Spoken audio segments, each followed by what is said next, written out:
Hello, everyone, and welcome back to Politics Now. We're talking about modern politics in modern America. And today, we're going to be discussing why DeSantis is quickly collapsing and other people are taking his place as all of his donors are pretty much abandoning him. And that is definitely going to cost him a position in Florida. And also, he's likely to lose. So, yeah, let's just get into that. So, DeSantis hasn't been doing too good recently, and that's been true for almost a month at this rate. He has been declining and declining and declining, and he's been at around 14 or 13 points for the past month. And he got a little bit of a boost and then went back down, and now he's back at 13%. And he is not likely to go back up or even get a boost again because a lot of donors that supported DeSantis got him to his very, very high spot before he announced at around 30, even 20, 25. Those were the people that he needed to keep happy to get to his high position. And DeSantis, he's not turning out too good. He is the Jeb Bush of 2024.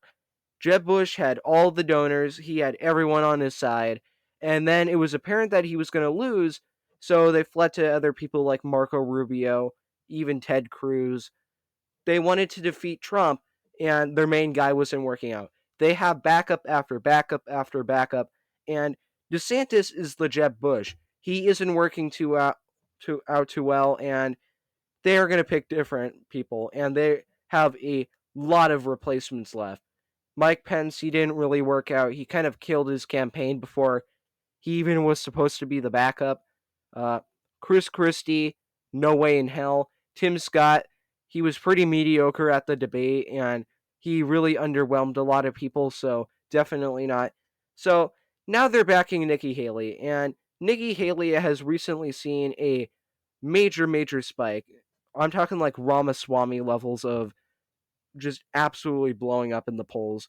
She's gone from around floating around 3.5, and now she almost overtook Ramaswamy, and she's only a point behind at 6 points, and now she's in fourth place, and she's even beating Mike Pence. So they're clearly abandoning DeSantis for Nikki Haley, and she is the backup for DeSantis.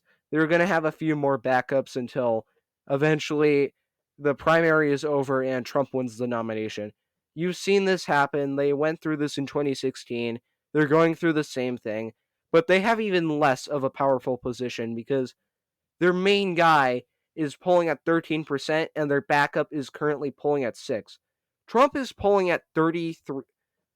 He's polling above 40 points most of the time, and he is doing pretty good. He polls in the low 50s or mid 50s, and he's currently beating DeSantis by 40 points, which, yeah, considering how the other side is picking their backup and abandoning their main player, yeah, I don't really expect a major threat to be coming up soon because his main opponent is DeSantis, and DeSantis is polling at 13%, while a lot of his donors are abandoning him for other people like Nikki Haley.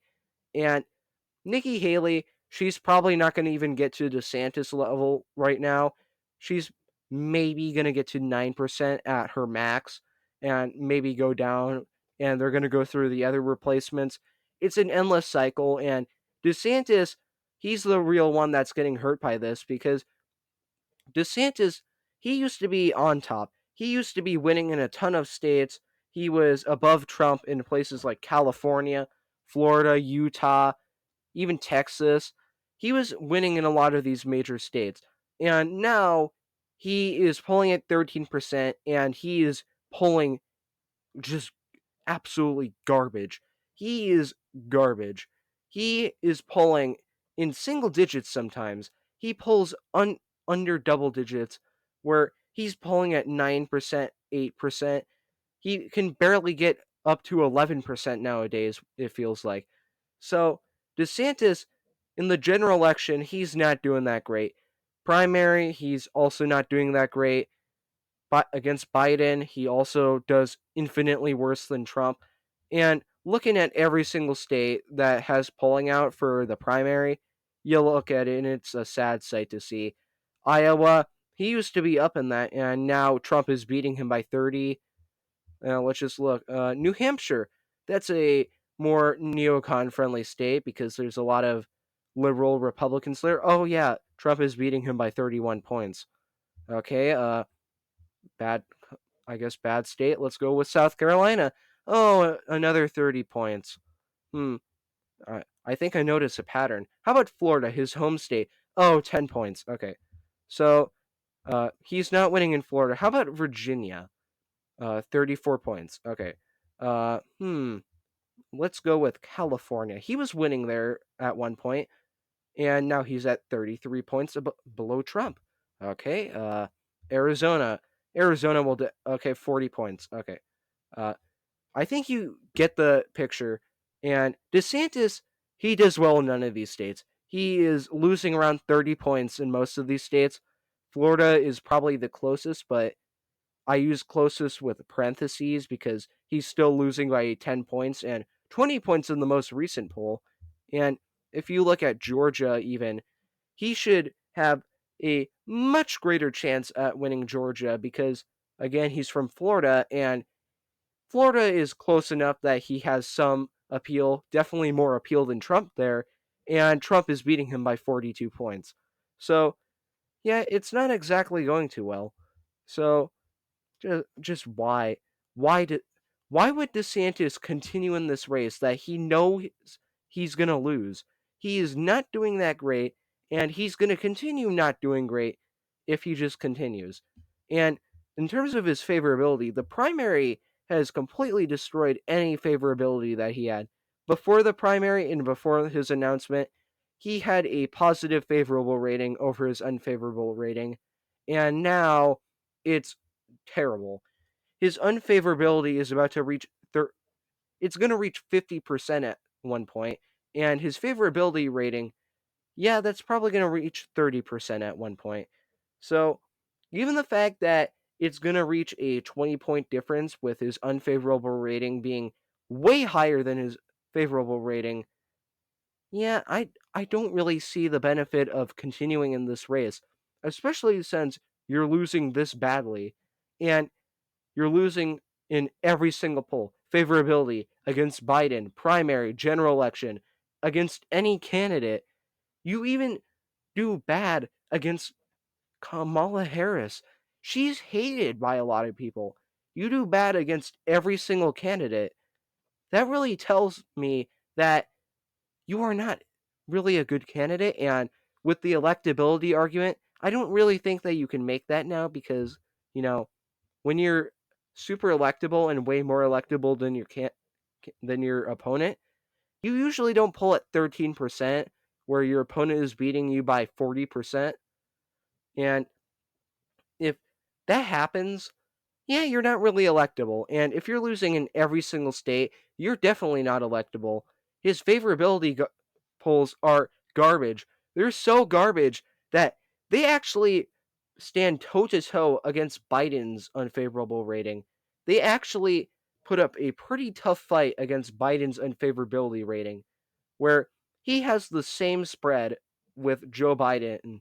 And that is just embarrassing. How do you have the same spread of unfavorability as a fairly unpopular president who your opponent is making it a tough time winning the popular vote, while any poll that you're against Biden in, you're losing by around 5 points? And even Nikki Haley at this point, she's winning in the polls against Biden in a couple of polls. DeSantis, he isn't winning in any of them. None of them he is up.